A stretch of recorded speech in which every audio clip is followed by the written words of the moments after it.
நாச்சியார் திருமொழியில் 12ஆம் திருமொழியில் முதல் பாசுரம் பார்க்கலாம்.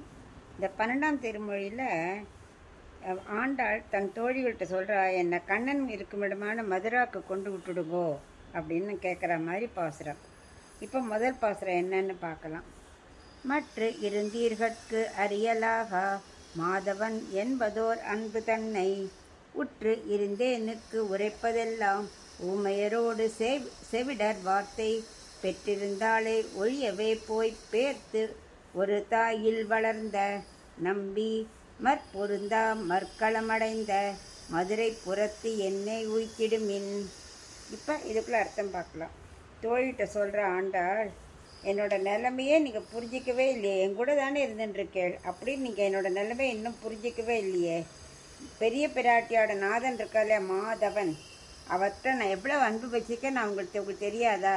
நான் சொல்கிறதெல்லாம் என்னமோ ஊமைக்கும் செவிடுக்கும் சொல்கிற மாதிரி ஆயிடுச்சு என்னோட வார்த்தைகள், உங்கள் காதில் விழவே இல்லையே.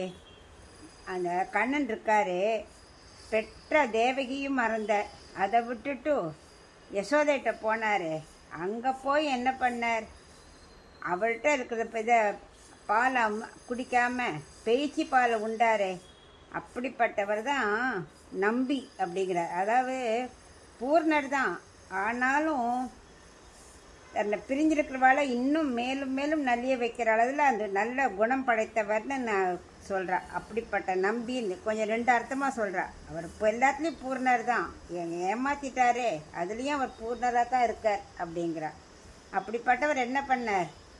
மற்போர் தொடங்கிறதுக்குள்ளேயே அந்த மற்களத்துக்கு போயிட்டார். அந்த போர் புரிய களத்துக்கு போய் மற்போர் புரியறதுக்கு அங்கே போயிட்டாராம். அப்படி அடைந்தவர் அவர் இருக்குமிடம் எது? மதுரா. அந்த மதுரைக்கு என்னை கொண்டு சேர்த்துருங்கோ அப்படின்னு தோழிகிட்ட சொல்கிறார்.